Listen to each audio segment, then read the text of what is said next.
সত্য কথা অনেক গুরুত্বপূর্ণ, দামি, মূল্যবান।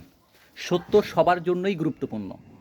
মিথ্যা হলো সবচেয়ে ভয়াবহ দিক। মিথ্যার কারণে অনেক সমস্যা সৃষ্টি হয়, অশান্তি শুরু হয় পরিবারে, সমাজে, রাষ্ট্রে, সব জায়গায় মিথ্যার ছয়লাভ বাংলাদেশে।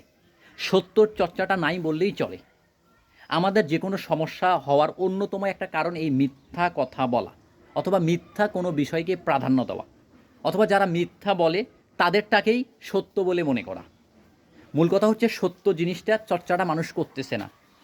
যারা সত্য কথা বলে, যারা সৎ পথে চলে, তাদের সঙ্গেও মানুষ থাকে না এবং তাদেরকে আরও বাঁকা চোখে দেখে, তাদের সম্পর্কে আরও কুৎসা রটায়, বা তাদেরকে আবার মানুষ হিংসা বিদ্বেষও করে।